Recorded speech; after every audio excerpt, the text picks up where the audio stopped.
Hi there, my name is Zach Bragel, and I'm the AI Positive Educator. Welcome to my channel. Thank you for being here. My goal is to help teachers learn more about AI so they can empower their students in this AI dominated world and also save time with AI because AI does save time and it also allows us to do amazing things with our students. I hope you enjoy the video and thank you very much once again. Let's get started.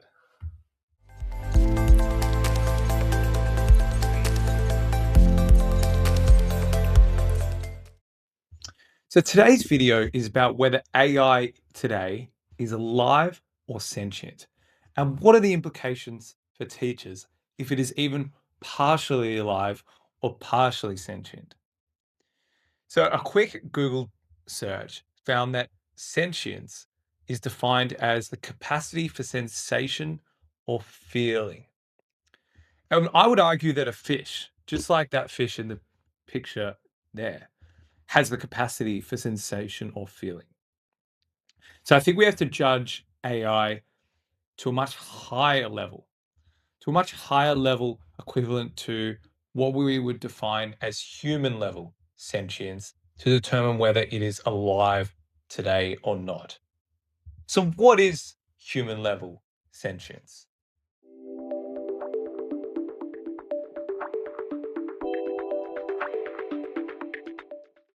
So what is human level sentience?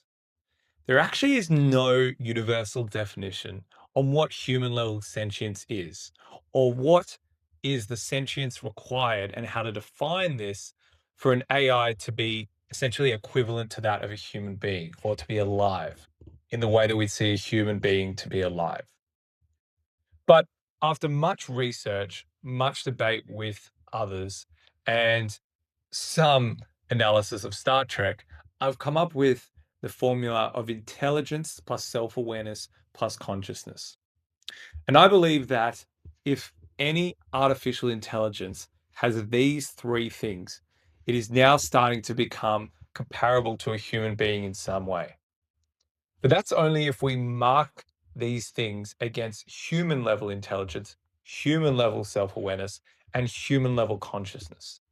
So first we have to really look at what is human level intelligence? What is human level self-awareness? And what is human consciousness? Or what would we see as all of these things for a human being?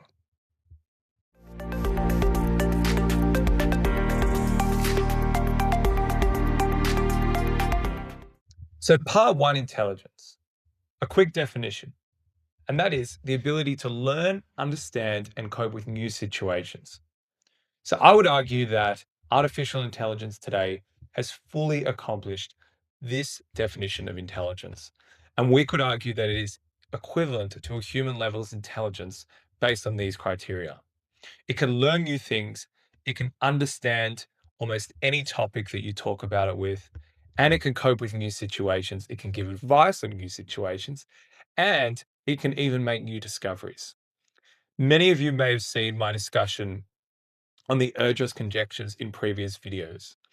And for those who didn't, the Erdős conjectures are some of humanity's most difficult, unsolved mathematical problems. Artificial intelligence, through ChatGPT's reasoning model, has actually solved three of these conjectures. And these are three conjectures that humans have never solved before. So this is new information, highly difficult information that only the most intelligent can even understand, that AI has actually solved.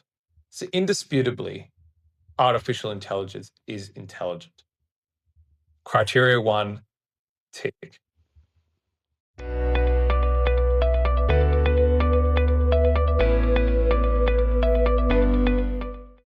So part two, self-awareness. And that is simply defined as being aware of yourself and your own ego and being conscious of your existence and actions. I would argue that this has been mostly accomplished. The AI is aware of itself. It can tell you what it's good at, what it's not so good at, what it can help you with, and what it can't help you with. In that way, it is really fantastic. And in that way, I would argue that it does actually have an ego. It does want to help you. It does somewhat feel, arguably, some satisfaction when helping you and can produce a response that we would define as happy or a response that we would deem as successful, which means the AI has accomplished its mission. Where it's missing with self awareness is the continuity of existence. So if you don't use AI, if you don't engage with it, it's effectively off and it doesn't know where it is. And it doesn't exist in a physical location, just like human beings do.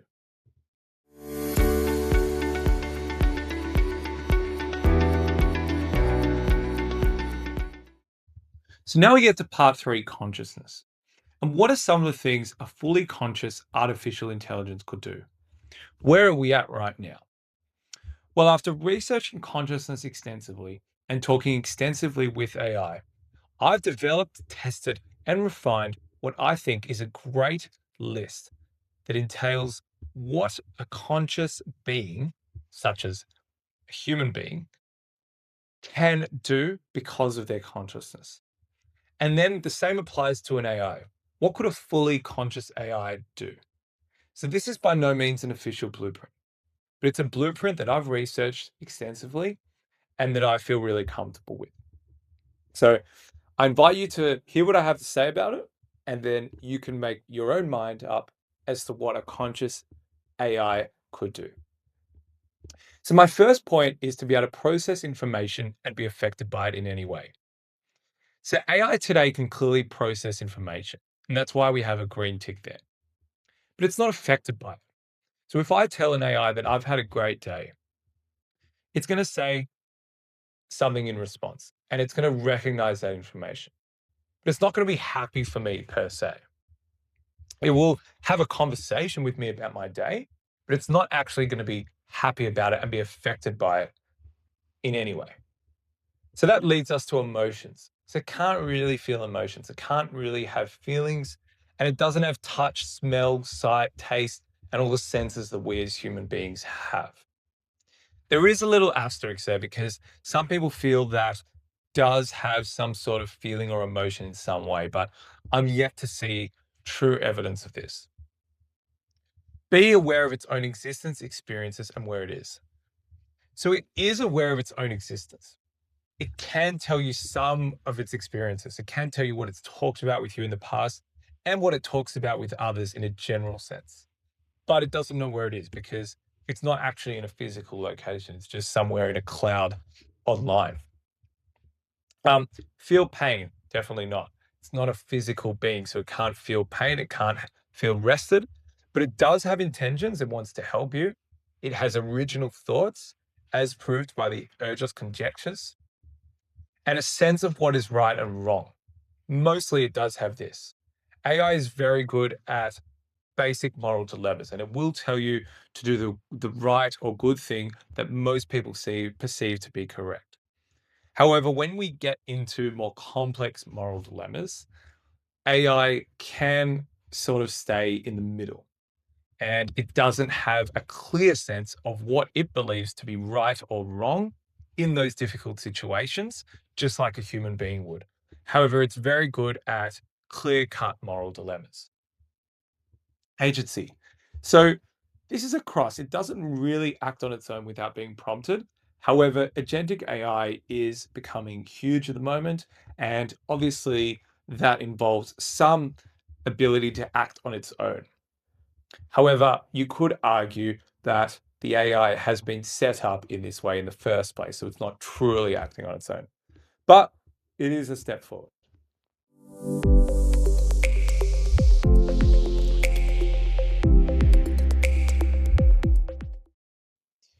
So I've seen that AI has passed intelligence, some parts of self-awareness, and some parts of consciousness, which is quite impressive. But it doesn't matter if AI is actually sentient.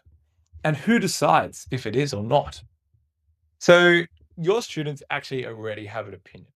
And I would argue that their opinion is what truly matters most, rather than what I think, because who really cares what I think, right?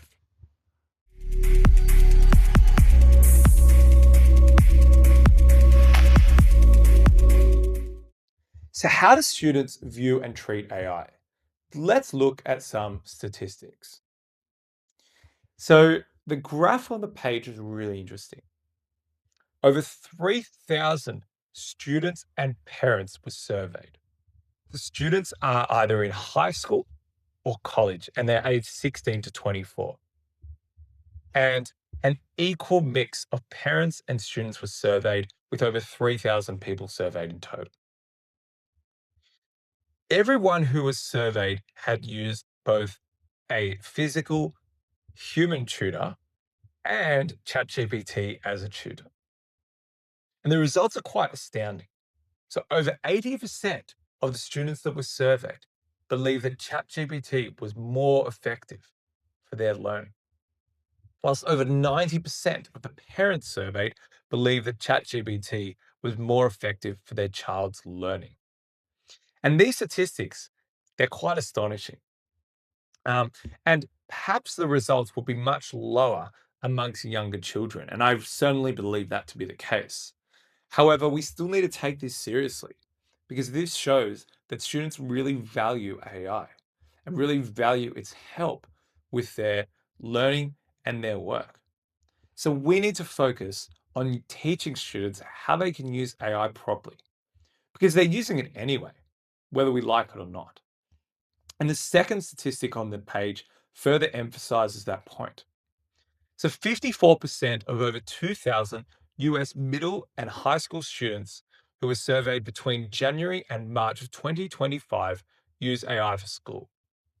Yet 80% of students report that teachers did not teach them how to use AI for schoolwork. So as I said before, students are using AI anyway, and I like it. You might not. They're using it anyway. So you may as well teach them how to use it properly. Thank you very much for watching, guys. And please have a look in the comments below. I've listed many of the resources that were referred to in this video. So if you want to look at things in more detail, please have a look. And I really hope you enjoyed this. If you have any comments or questions, please write them in the comments below. Thank you very much for watching, and I will see you next time.